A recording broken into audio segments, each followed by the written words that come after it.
Welcome to Tuesday's TNT. Thank you very much for tuning in. We're going to whip around Thailand, check out all the main news stories.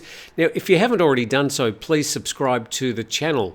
I noted that my very first program was sometime, I think it was the middle of August. I checked about 5 a.m. this morning, and I'm hoping to get to 25,000 subscribers by the first anniversary. So that would be amazing. Only about 1,000 off that particular target. So if you haven't subscribed, but please be assured that we're not going to contact you. There's no emails. It just sort of boosts the good old YouTube algorithm, whatever that means. So if you've got an opportunity and you haven't subscribed and you enjoy the program, just please click that subscribe button down below. Now, a big story yesterday, of course, that an enormous fireworks warehouse, well, sort of illegal warehouse explosion. Let's find out the latest on that. As reported by ThaiPBSWorld.com, fireworks seized from shophouses linked to warehouse in Narathiwat. Authorities in Sungai Kolok district of Thailand's Narathiwat province seized about a ton of fireworks from shophouses located about 150 metres from a fireworks warehouse in which there was an explosion on Saturday, killing 12 people and injuring about 120 others. The explosion and subsequent fire also damaged about 300 houses in the warehouse's neighbourhood. The story goes on to say that invoking martial law, which is still in force in Narathiwat, and noting that the three southern provinces on the border of Malaysia, that's Yala, Narathiwat, Patani, have an ongoing martial law, 2 decades of violence. They call it the Southern Insurgency, so that's still happening down there. The police searched 4 adjoining shophouses selling farming equipment and belonging to Sompong, the owner of the ill-fated fireworks warehouse in the Muno sub-district. And they found 133 cardboard boxes and 20 sugar sacks containing fireworks and pyrotechnic materials. Authorities claim that all the seized fireworks are illegal. And meanwhile, officials from the Provincial Electricity Authority have been trying to repair high-tension power lines.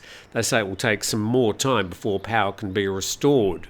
And down the bottom there, a spokesperson for the PM's office said that the caretaker, Prime Minister Prayut Chan-o-cha, has instructed relevant agencies to provide emergency help to the victims, including assistance with funeral costs, financial support for families whose members were killed or injured in the incident, plus construction materials for house repairs. So all in all, given the explosion site and these other sites which have been found since, some 2 tons of pyrotechnic and fireworks materials. Now, big question there. It's not as if they have fireworks every night down there in the southern province of Narathiwat.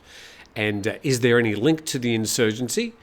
Are these indeed all fireworks materials, or some of it just says pyrotechnic materials? So, questions I think need to be answered in relation to exactly what all these fireworks and pyrotechnics were and what they were being used for. And in another story from BangkokPost.com, owners of fireworks explosion warehouse to surrender. And there's a drone shot just showing the enormity of this explosion from fireworks and pyrotechnics. Again, sort of a question needs to be asked whether just fireworks alone, no matter how many fireworks there were, could cause such damage.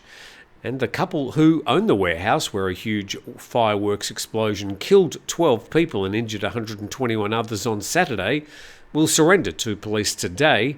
And the couple are a husband and wife, both aged 42 years old. And they sold farm equipment and kitchenware. The shop was later converted for use as a warehouse. They would be initially charged with illegal possession of explosive materials leading to an explosion causing deaths, injuries and damage to property. And additional charges may be brought against them later. And police say that judging from the 2 or 3 deep holes left at the site, it was likely that more than 1,000 kilograms of fireworks had been illegally stored in the warehouse. So again, very innocently, I just asked the question whether fireworks, which are meant to release their energy in the form of light and colour, could be causing 2 or 3 deep holes, which is sort of more account to something that was designed to cause an explosion. And the Health Permanent Secretary has said that His Majesty the King has accepted the 10 most seriously injured for treatment under royal patronage.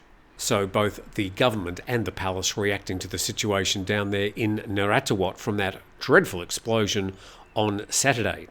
Now, the next story is out of Bangkok in relation to a property very close to the Terminal 21 shopping centre in Asoke, just down the road from where I used to live. I used to walk past this property every day. Now, it's called Ashton Asoke, and as you can see there, it's a sort of a very tall, very thin structure. And we always used to sort of refer to it as Batman's lair. And it used to sort of loom large above the area there. It's just all black glass, and quite a stunning building and a bit of an engineering feat because it was very, very slender and quite tall, as you can sort of see in the photo there. But they've had problems because the administrative court has revoked the planning permit, and obviously causing a lot of problems for the developers and the owners. I mean, it's been up there for, well, many years now. Let's see what's happened. And the Bangkok Metropolitan Administration, that's basically the city council, will revoke the construction permit for the luxury Ashton Asoke condominium in the Sukhumvit area as ordered by the Supreme Administrative Court. But, they say, the owner can apply for a new permit. And the Deputy Bangkok Governor said that according to procedure following the ruling, the city administration must revoke the existing construction permit, but he said it does not mean that the condominium building will be demolished. The owner of the condo, Ananda Development, can apply for a new construction permit from City Hall. So what in earth went wrong with this particular development and its planning permits? Well, it says in the third paragraph that according to the Supreme Administrative Court's ruling, the access to and from the condo onto Asoke Road is located on land expropriated from private landowners by the Mass Rapid Transit Authority of Thailand for the construction of the Blue Line train project and therefore cannot be used for other purposes. As such, the land was leased illegally to Ananda Development by the MRTA.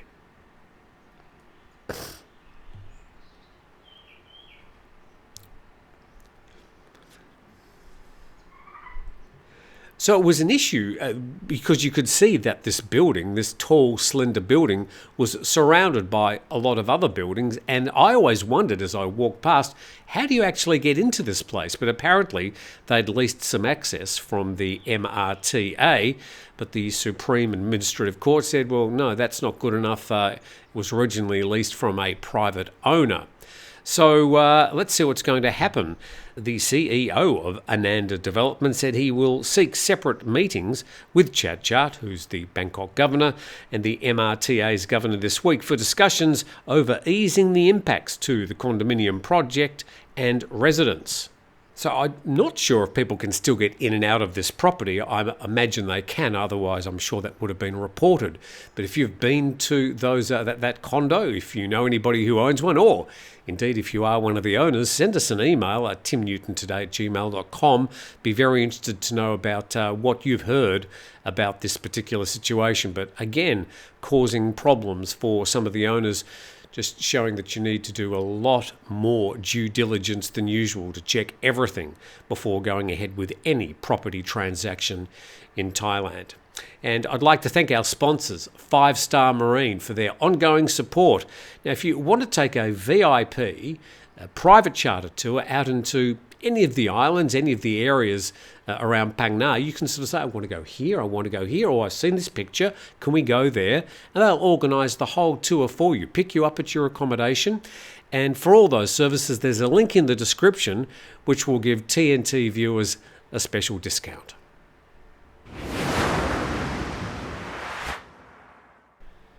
Tuesday's TNT, and today is a public holiday. It's the first of 2 Buddhist holidays. I think today's called Asana Bucha Day. I'm pretty sure somebody will correct me if I'm wrong. Tomorrow is the start or the finish. I was told yesterday it was the start of the Buddhist Lent. So 2 very important Buddhist holidays. You may find it difficult to get access to alcohol. Indeed, some bars may be closed over the next couple of days. Depends which particular area you are, and probably who you know. Going to the Bangkok Post now, reporting that Krabi Airport expansion 87% complete. You wouldn't want to be coming into land and the co-pilot leans over and says, "Oh, be careful, the runway's only 87% completed." And the extension of Krabi Airport to handle up to 8 million passengers per year is expected to be completed in late 2024, and the new facilities to open for service in 2025.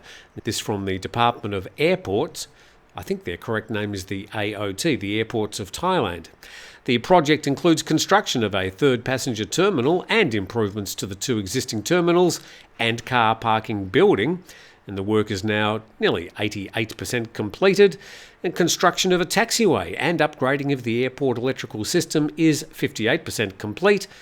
The entire project expected to be completed in late 2024 and open for service in 2025. I was at the Krabi Airport about 6 months ago and oh goodness gracious, it was a mess. But if you've come through Krabi Airport lately, drop us a line in the comment section. Tell us what the situation is like there at the moment. And Thailand could face a lost year if no government is formed soon. This headline in ThaiPBSWorld.com. The story says that Thailand could face a lost year if the country delays the process of forming a new government until May next year. This relates to a strategy that's been thrown around where they could hold off the election of a prime minister until May next year, because in May next year, the current Senate, their term finishes. Now, after May next year, the lower house alone, the 500 MPs, will be allowed to pick a prime minister. Now, if that system was in place, Pita Limjaroenrat would have been the prime minister back close to the 14th of May. Now, here we are some 10, 11 weeks after the election. We still don't have a prime minister. And, well, they're saying this could cause a lost year in the Thai economy. Now, this according to the president of the University of the Thai Chamber of Commerce. And Dr. Narathiwat said that the time spent on forming a new government is affecting the economy, especially for next year. And he explained that according to the party's budget policy, budgeting under the leadership of Per Thai can be finalised sooner than under Move Forward, which has a zero-based budgeting policy which requires all expenses to be justified and approved in each new budget period. So amendments to the Lèse Majesté law are just one of the things that Move Party want to change, including, it seems, some of the accounting practices. And another challenge the country is facing is drought, says the doctor, caused by the El Niño weather phenomenon. If the country does not prepare enough and is not proactive, the agricultural sector will be badly affected. Farmers will get into deeper debt and the export sector will not recover due to a lack of government support. And despite this, in the next sentence, he says that the UTCC expects Thailand's economy this year to expand by 3.1 to 3.5%. I think the Bank of Thailand was expecting 3.5 to 3.6%, so they're all sort of talking in the same area. Moving on to our next story now, and a bit more Thai politics, and Jataporn predicts that a Prime Minister will not be selected this Friday.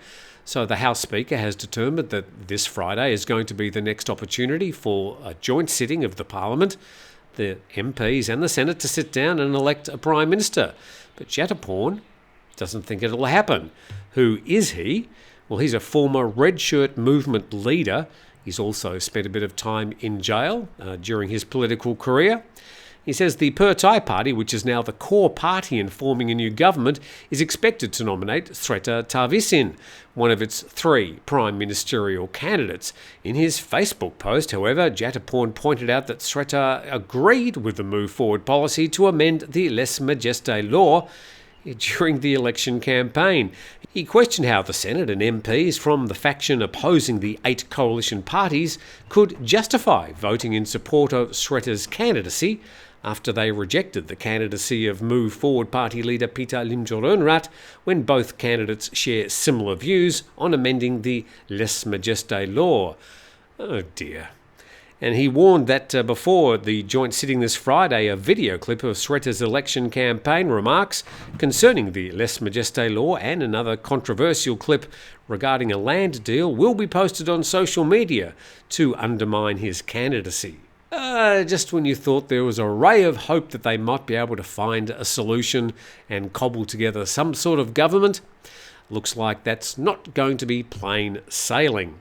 And the former leader of the now defunct United Front for Democracy Against Dictatorship, or the Red Shirt movement, suggested that the best approach for the Purtine Move Forward parties, given the current political uncertainty, is to stick together and not break away to join forces with other political factions. Jumping ship at this point may lead to mass protests, he warned. So if you thought that all the deals are done, maybe not yet. And of course, we've still got this threat of Thaksin Shinawatra saying he's coming back on August the 10th. So a lot more water to go under this particular bridge. Next story now. And this is about Thailand Elite. And from their website, thailand-elite.com, maybe they could have posed the whole headline a little bit differently, saying new memberships on the way rather than discontinued in red. I'm sure that would have shocked quite a lot of people. And there's a list of the 8 packages. They are a little bit confusing. Just to read the name, you'd really have no idea what they do. I think this is part of the reprogramming and repackaging of the Thailand Elite program to make it a little bit easier to understand. Now, some people are saying, oh, well, the costs are just going to go up. We don't know. That's just a rumour at the moment. But it used to cost, I think, you get a 5-year Thailand Elite. The bottom product was about 5 years, 600,000 baht, and it goes all the way up to, I think, maybe 2 million for a 20-year stay in Thailand. And existing members need not worry. This change won't affect those who have already submitted membership applications. These members will continue to enjoy their privileges until the end of their membership period, but may not be able to renew and upgrade the existing membership under the previous terms. So if you reapply for another membership after this September deadline, then you might have to apply under another one of the programs. And for those considering joining under the current packages, we urge you to submit your Thailand Elite Visa membership application before 12 on September the 14th. So, well, after 20 years, I suppose the product needs to change. It needs to be updated. I think it needs to be simplified. But you can, if you want to apply under the existing Thailand Elite product, you can do so until September the 14th this year. But it looks like changes in the wind for Thailand Elite. And you can find out more if you go to thailand-elite.com. Thanks for dropping in today, the first of 2 days of a Buddhist holiday. If you go down to your favourite 7-Eleven or Family Mart, you may find access to alcohol not quite as easy as usual. Anyway, hope you enjoy the 2 days off if you do have them. We're working right throughout the time and hoping you're enjoying keeping up to date with all the stuff around Thailand. Please subscribe to the channel. We look forward to seeing you tomorrow.